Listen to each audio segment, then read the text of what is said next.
The Conowingo Dam has been a guardian of the Chesapeake Bay for close to a century. It slows the Susquehanna River so polluted sediment can settle to the bottom before the water enters the bay.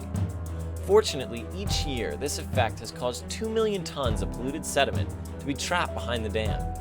This sediment is collected in a 14-mile stretch known as the Conowingo Pond. However, with no one responsible for dredging the pond, the depth has decreased from 120 feet to 14 feet. The trapping effect is gone. This once guardian now stands as the Chesapeake's greatest threat. When storms force the dam to open their floodgates, rushing water scours the pond.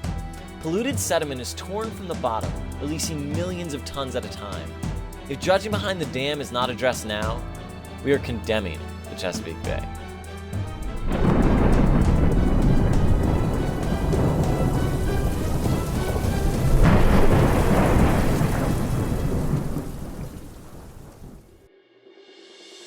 This is an incredible fact. Today, nobody, no company, no government, no person is responsible for doing anything. The dam's about 85 years old. It has never been dredged. When there's a storm and the volume of the Susquehanna River increases, it grabs what's sitting behind Conowingo and thrusts it into the bay. A sediment plume emanating from the Conowingo Dam a few days after Tropical Storm Lee, and this plume is running 100 miles down the Chesapeake Bay to the mouth of the Potomac River. It's the shock effect of this that is really damaging to the bay. Like chocolate milk coming down the bay. 19 million tons of sediment into the Chesapeake Bay in one storm event. All those bars always had millions and millions of little oysters on them. Now they're just gone. It's completely wiped out. Nowadays, these oyster bars are buried. He had difficulty getting his pots out of the bottom because they had sanded over so much. The crab pots were buried this far down in the bottom. The crabs that were in the crab pots suffocated. It's not a mystery as to why, when you come up the Chesapeake Bay, the closer you get to the dam, the less oysters, the less grass, the less clams. Even a small storm now creates scour. And it flows through on a daily basis. The problem's getting worse. But here we've got a load of silt just inundated with phosphorus. It pollutes the water. It makes the habitat bad for the fish and the crabs. It is blanketing the bay, taking the life out of the seafood industry and leaving the watermen unemployed. In the last 10 years, the Maryland Port Administration has spent about $1 billion dredging shipping channels in the Upper Bay.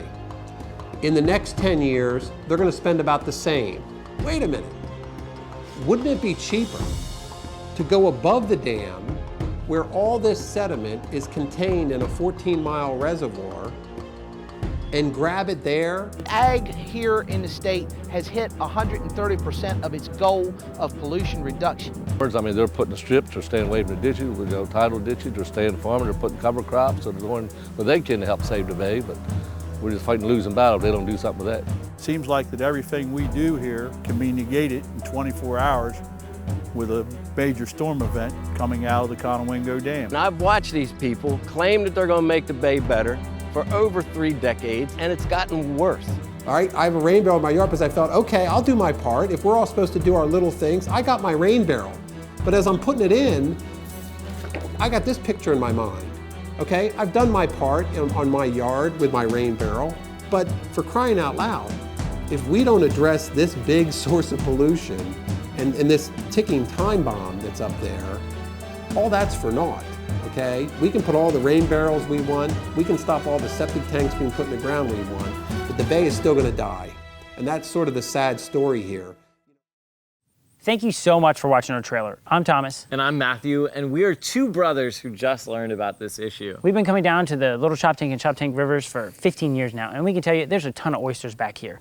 So we were shocked to learn that north of the Chesapeake Bay Bridge, life underwater is pretty decimated due to sediment from behind the Conowingo Dam. And it's something we just hadn't heard about. So what we decided to do on July 11th, we picked up our cameras and we tried to interview 3 people. Yeah, that just exploded into 10 interviews over 3 days. Every person we talked to picked up their phone, called somebody else, and begged us to do another interview. And what we learned was nothing short of amazing, and we probably could have done 30 more interviews and with everyone what we were you learning. talk to, they're local elected officials, they're presidents of organizations, and You know, they all had something really interesting to add. But it seems like money's being spent to hush up the issue, to not address the issue at all. So when we titled this the Conowingo Scandal, We actually meant it. it's a scandal. Politicians have accepted hundreds of thousands of dollars in donations. You know, it's funny. The dam operator has spent $15 million on the relicensing process, and you know, we just wonder, what if they spent $1 million on lobbying multiple states and the federal government to get together and solve the issue rather than...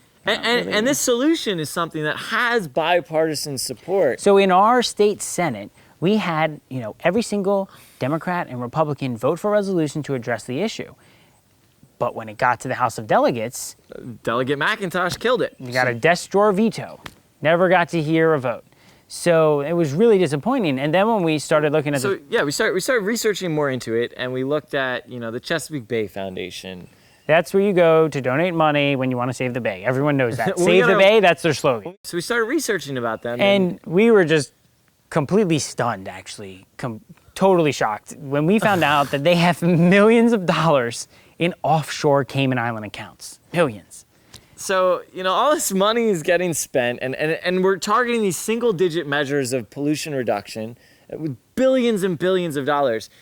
And what you should be taking away from this video and what you've heard so far is excitement, because even though we've failed so far, and year after year, the Chesapeake Bay has gotten D+, D- in their scorecard report from the Chesapeake Bay Foundation. From the Chesapeake Bay Foundation. We have a real chance to save the bay and to affect positive change. Yeah, we're confident that if more people knew about this issue, we could actually get a coalition together to address it rather than hush it up. and you know, the oyster and the submerged aquatic vegetation populations would really start to make a comeback. And then we'd have a revitalized Chesapeake Bay. So what we would ask you to do today is not donate towards our campaign, but instead pick up your phone and call the United States senators and congressmen involved and demand that only a 1-year temporary license is given, because on September 1st, they're going to get a 46-year license with no stipulations on maintenance behind the dam. So I mean, just think about it. We have the Chesapeake Bay Bridge. Everyone knows that bridge. But what if we gave that bridge to a private entity and we said, oh, no one has to maintain it and you have a 46-year license? Nobody would do that. That's ridiculous.